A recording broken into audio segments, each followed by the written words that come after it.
Welcome back, Cal and listeners. This is Methodical Millions, episode 17. So, Cal, we talked about ideas starting again, but how do you practice? What are some ways to get better at something if your ideas don't seem to stick, or maybe you don't have the process down of getting better and learning as you go? I'm going to start with the cliche of practice makes perfect. When you start with investing in the markets, forex trading, you have a lot of platforms right now that can simulate the environment for you. So you start with the sim trading, and the point of it is to understand how the markets behave, how to execute your trades, how to place them, and all of those things. So what to look for, what to do, what not to do. You're fortunate having that because in starting a business, for example, you can prepare as much as you can by being prepared financially, putting a plan down, having a backup plan, and things like that. So just experiencing the ups and downs and making sure you take note of them and try to apply those learnings for the future is very important. But in terms of investing, I usually use a lot of paper trading. And it's not just in the beginning. You could be an experienced trader and you want to test something and you can go there as opposed to risking your own money to do it. Yeah, practicing, you can think about when you're a kid, you probably have the most degree of uncertainty of, hey, I have no clue how to ride a bike. I'm never going to learn how to do this. And it eventually clicks where you figure it out. And whether it's through instruction or maybe some self coaching, self education, I think having that mentality or the perspective of, you know what, I can learn things on my own is very, very important, especially in business and when you're on the cusp of innovation or starting a business that hasn't been done. Learning is super crucial to understanding. Well, you don't have a roadmap because then there would probably be 100 businesses that are the same. The arbitrage opportunity of adding value to the world where others maybe don't see it wouldn't be able to happen. So I really believe in that. We've talked about YouTubing things before. Practicing, I think it just takes time. So you have to dedicate time to working on these things. If you don't set aside time to practice, you'll probably get either distracted or forget about it entirely. So, all those things we talked about, scheduling your time, setting time aside to practice, I think is definitely a good habit. Cal, do you have any specific example where practicing helps? I mean, I'm kind of walking into it, but let's hear about racing. How did you practice and get better with racing? Yeah, exactly. It started off at a very young age, but at first there were complications with not having many kart racing tracks available growing up. There was just a couple, and they were not competitive karting. They were more of a fun karting, but the karts were pretty good and quick. It started off actually with video games, and if you like to think of it, up until I was 10 years old, and then I actually started go-karting for a little while. I didn't get into it deeply until my late teens. In terms of racing, that's actually considered quite old, but you got to make do with what you got.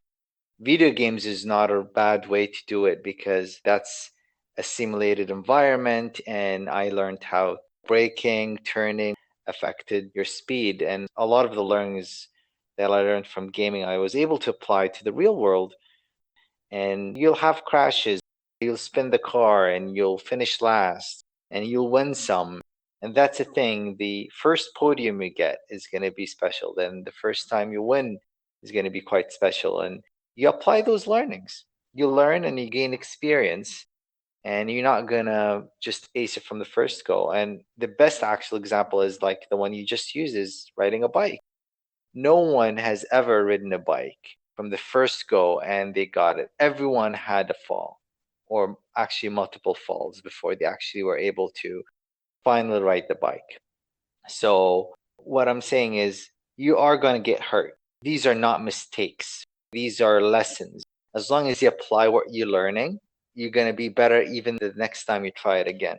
So, that's my story with racing. And there was a lot of theory involved in terms of reading or watching races and hearing commentary and sometimes racing drivers speak. there's those small clips where they go through, for example, their fastest lap or qualifying lap, and they would talk through the lap, and I would try to catch a thing or two that I find interesting. How they turned on a fast corner here, or why did they do what they call trail brake, meaning braking into the corner and things like that. So you learn those things as you go. That's my experience with racing. But what about you, John? Anything you want to share? So I think a lot of it came from video games too.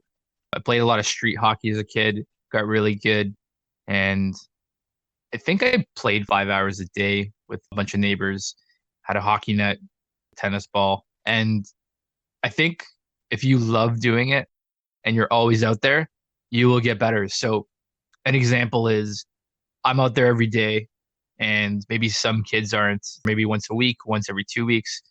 You eventually get really good where your skill level improves. And that's where the payoff happens, where you may have just notched your skill up a level.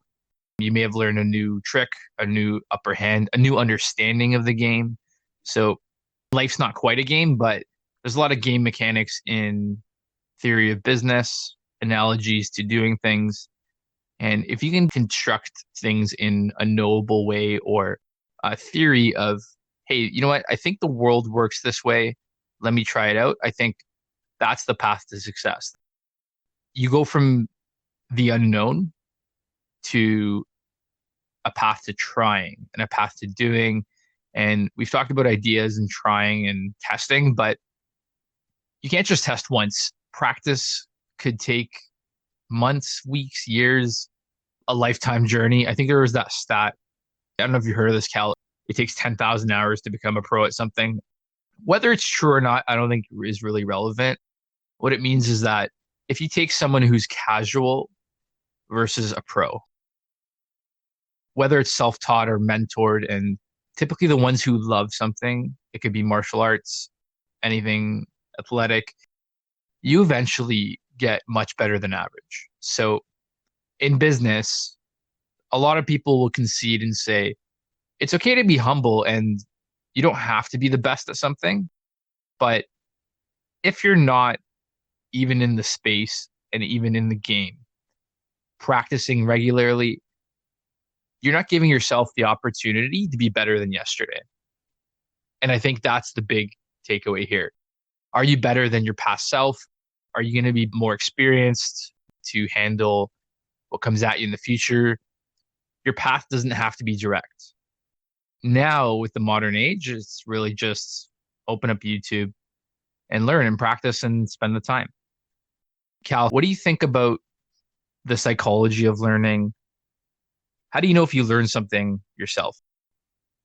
The moment that it actually clicks for me is when I experience something for the second time and I remember what happened the time before. And I know that I should do this or shouldn't do that. So that for me is when actually clicks, when I realize that I learned something.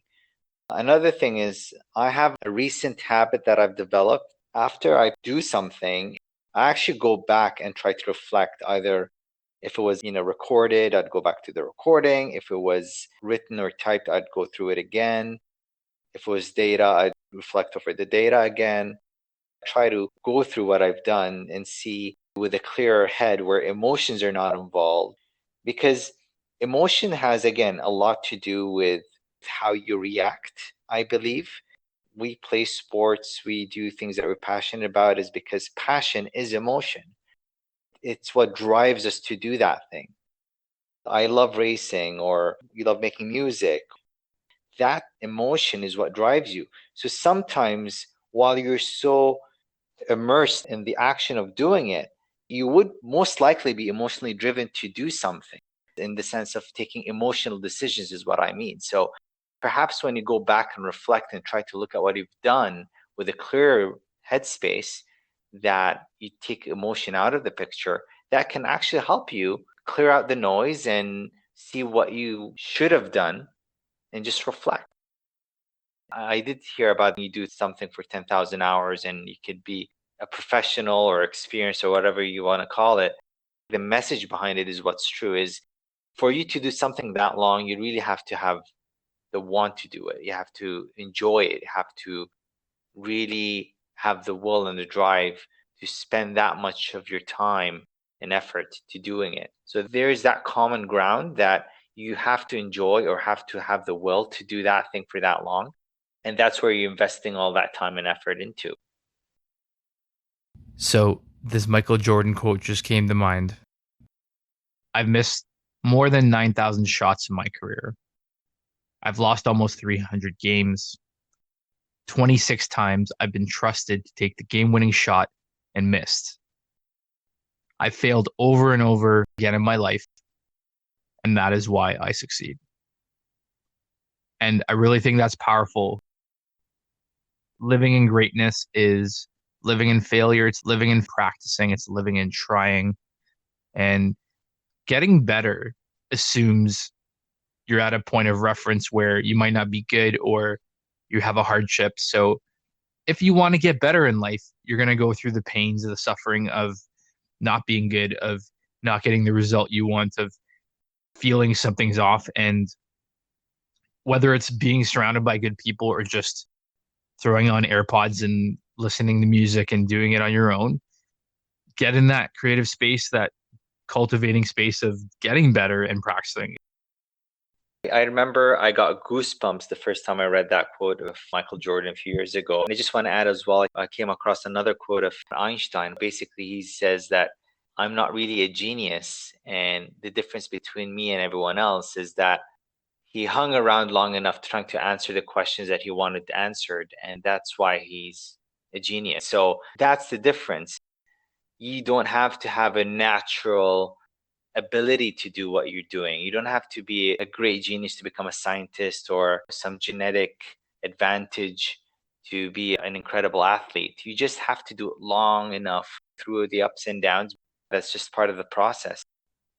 Yeah, it's funny because a lot of people who maybe live their day-to-day lives will think genius is not me. I'm not superhuman. I don't have any special qualities. And I think your perspective really matters. And if you don't at least go for it to practice, you're going to aim to be average and end up somewhere less. So I always say that about business. Unless you're trying to be the best, whether it's making a product 10x better or adding value in an immense way, if you're aiming to be average, you're probably missing all those nuanced things that the other businesses are already doing that you really don't have experience doing. And you have to innovate. You have to be different. You have to put in the time. It's probably not a good idea to start a company if you're not passionate. And you don't have to have that goal of starting one, but slowly doing it on the side, because I think that'll have a snowball effect into finding what you really want. And don't feel bad if you don't know what that is. I've done many different things in my life at different points in time, and I think that makes me more well-rounded. So there's a time and place for things, and sometimes you'll grow out of something or life gets busy, but it's okay to always be looking for new hobbies, new things to try. And I think it keeps the mind sharp. It's very, very important. You said something there that I really want to touch on. I agree. You have to be passionate about a business. If you want to start something, you have to try to be different, because the number of people that I know that want to start businesses for the sake of just starting a business is insane. And they just want to start a business, perhaps for a very good cause, to become financially independent, have more personal time. They just want to start a company or open some sort of firm or a business or a shop or a restaurant or a franchise just for the sake of doing that can be dangerous. And again, going back to passion, I think you have to actually have the drive of whatever you're going into. You have to be passionate about the idea of why you're doing it, right? Because again, going back and doing the same thing that everyone else is doing, I'm not saying it's going to fail, but the odds are against you. And a lot of people, after they fail the first time, instead of trying to take what they learned and maybe redo it again, they would stop. And that could be very expensive. Yeah. And if you make it to the other side, so you try something 100 times or you eventually figure something out and learn, I think that's like the most rewarding feeling, where you actually see yourself get better. It helps your self confidence, kind of makes you proud of yourself. You get that feeling of, I can do this. What else can I do? And I think that's where it all starts. Definitely get out there, go practice things, spend time on it, set the time aside, and keep going at it. So, Cal, just to wrap things up, we talked about practicing, but is there ever a time where you'd say, hey, you know what? I need to move on or try something else? I know it's maybe not typically thought of, but is there a line where someone should try something new if they're not really succeeding at it? There is an arbitrary line, in my opinion. There's a short story about someone that's very dear to me who was trying to get on this certification, and it's very difficult to obtain. It might not sound so special, but for that person it was very special because it means a lot in that field. It's quite heavily weighted and well respected. So years ago, I was talking to them and I was saying, you know what, if it's that much of a hindrance to you, or if it's really dragging you down emotionally, by not finishing it, it's okay. It's not failing if you decided to stop and just move on, because it was quite the struggle. And that person told me, I can't quit now. And at the time, they were less than halfway through. So maybe 30%, 40% into it. And years later, they got it 3 or 4 years after that, fully certified, and a huge accomplishment. And I'll admit, if I was that person, I perhaps wouldn't gone this far to get it. But it just shows the absolute determination, the absolute passion, the absolute drive, the willpower of that person. And I did not expect it. I'm not just saying because I didn't think they had the power in them to do it, but it was just absolutely inspiring. And to me, that was a huge lesson. And there was a lot of sleepless nights and tears and weekends gone repeating the tests and passing and all of that, and juggling that with their personal lives, which is quite hectic on its own as well. It's not like they were dedicated to just studying to get that course. So they had a lot on their hands. And I'm using the plural sense just because I want to keep the identity private for that person, but it's just absolutely inspiring. And I just want to say, you have the willpower. No one should tell you to stop. But if you feel you lose the interest and passion and you actually do not want to do it, then maybe it's not a bad idea. But if you feel down, you still have the passion for it, don't stop. I don't think there's an actual line. It's completely arbitrary. It comes down to the person themselves. But I don't think anyone should decide for you whether you stop or not. That's a really powerful story. And you're right, it's a personal choice. I think if you're most in tune with yourself, you will decide when to start, when to stop, when to pause, which brings me to a good point. Pausing doesn't mean stopping forever. And life is such a journey, and finding something you're really into. But if you put something aside, it doesn't mean you lose the passion necessarily for it. You don't forget what you know, right? If you have someone who used to be a painter or a traditional artist, I'm sure you give them a brush 30 years later, post retirement, and they'll light up. So it's okay to pick your own schedule and what's important to you at that time, and don't lose that sense of who you are. Find time to practice and do things you enjoy. It could be like a creative outlet to relax, or it could be more meaningful. I want to bring this to the world to make it better. So find your ways to practice, to know what's important for you at that moment in time, and go with it.